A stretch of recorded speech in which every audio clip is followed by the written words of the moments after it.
Halo semuanya, di sini Dandi Priyamanata akan menjelaskan tentang interferon dan penggunanya pada rekayasa genetika.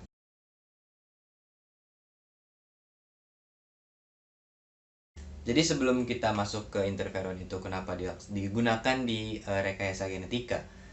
Rekayasa genetika sendiri itu adalah suatu bioteknologi yang bekerja dengan memanipulasi urutan genom dari suatu organisme. Salah satu contohnya adalah pada bakteri, yaitu pada mikroorganisme. Dengan mengotak-atik susunan gennya, maka dia akan mengekspresikan gen yang baru tersebut, sehingga dapat kita tentukan secara spesifik mau seperti apa ia berekspresi. Di sini kita contohnya menggunakan interferon. Interferon adalah bentuk glikoprotein yang bekerja dalam tubuh manusia dalam fungsi hormonal, yaitu sejenis hormon yang dapat diproduksi oleh sel-sel vertebrata seperti pada manusia. Sel-sel vertebrata yang memproduksi interferon ini adalah sel-sel imun. Contoh sel-sel yang memproduksi interferon pada manusia adalah sel-sel seperti leukosit, sel-sel epitelium, sel fibroblast, dan sel limfosit. Nah, sel limfosit sendiri memproduksi interferon gamma namanya. Jenisnya interferon gamma. Lalu untuk fibroblast dia memproduksi interferon berjenis beta. Lalu untuk leukosit dan epitelium mereka memproduksi interferon jenis alfa, interferon alfa. Nah, untuk kegunaannya sendiri, interferon merupakan salah satu imun yang kita miliki, yang manusia miliki, yaitu dapat membuat sel targetnya menjadi bersifat antivirus, dan interferon juga memiliki sifat antiproliferasi sel, sehingga sel-sel yang berkembang secara ganas tanpa ada hambatan melalui siklus-siklus selnya dapat diobati dengan interferon ini. Jadi, contohnya yang menggunakan proliferasi sel adalah pada kanker, tumor, itu bisa diobati dengan terapi interferon, sehingga interferon tadi dapat menonaktifkan proliferasi pada sel target. Jadi kita sudah tahu bagaimana interferon itu bekerja dan apa pentingnya interferon bagi manusia, dan juga tentang rekayasa genetika. Jadi jika kita mengkombinasi kedua ilmu tersebut mengenai interferon dan rekayasa genetika, maka kita mendapatkan suatu hasil di mana interferon tersebut dapat diproduksi oleh organisme lain selain manusia, selain vertebrata lebih spesifiknya ya. Jadi sel manusia yang dapat memproduksi interferon tadi dikarenakan di sel tersebut terdapat kode DNA yang memproduksi interferon. Jadi gen tersebut dapat kita ambil, kita ekstraksi dari sel manusia, kita pindahkan ke sel bakteri, contohnya Escherichia coli menggunakan suatu plasmid.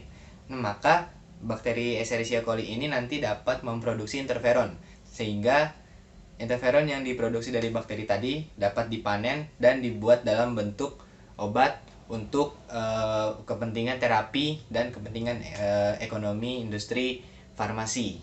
Jadi penelitian ini sudah pernah dilakukan oleh Guarente et al. Itu pada tahun 1980, dan mereka menggunakan metode seperti ini. Jadi pertama-tama adalah pembuatan DNA pre-interferon. Jadi interferon itu untuk bekerja ada dua. Jadi interferon itu untuk bekerja ada dua gen, yaitu gen pre-interferon dengan gen interferon itu sendiri. Jadi kita akan membuat dua gen tersebut.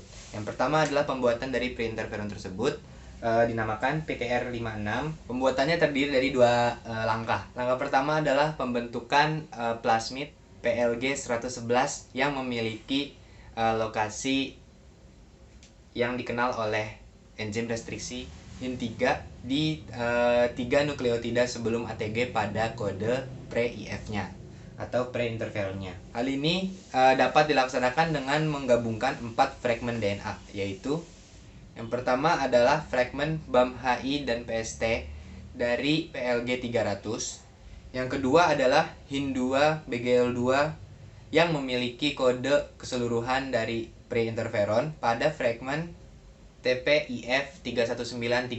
Yang ketiga adalah fragmen PST1 dan PVU2 yang memiliki ujung 5 aksen gen AMP pada PGL101. Keempat fragmen tadi jika diligasi akan membentuk dua ujung menggantung komplementer dan dua ujung tumpul. Jadi yang tadi itu adalah tahap pertamanya. Jadi untuk tahap kedua pembuatan PT56 itu adalah mengkombinasikan 3 fragmen yang lain. 3 fragmen ini terdiri dari yang pertama adalah fragmen PST1 sampai PST1 pada PLG 111 yang tadi kita buat. Yang kedua adalah fragmen FIF atau fragmen interferonnya yang diambil dari PST1 sampai situs downstream HIN-F pertama.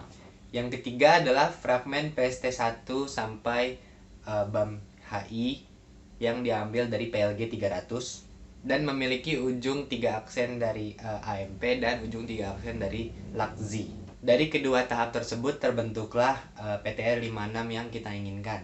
PTR56 ini berisikan gen interferon tadi. Kemudian PTR56 tadi dilabeli menggunakan metode radio label dengan metionin. Setelah terbentuk DNA tadi, lalu selanjutnya adalah menggabungkan gen yang tadi dibuat ke dalam gen E. coli.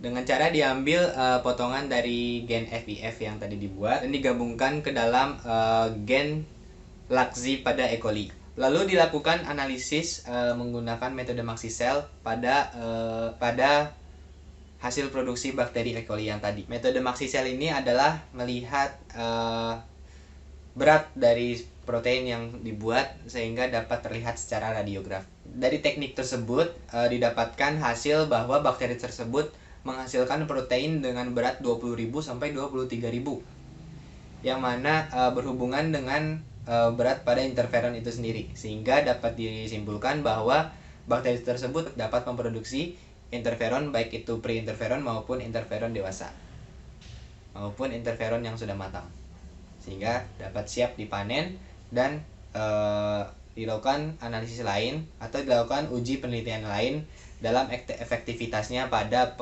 pengobatan atau pada terapi untuk manusia.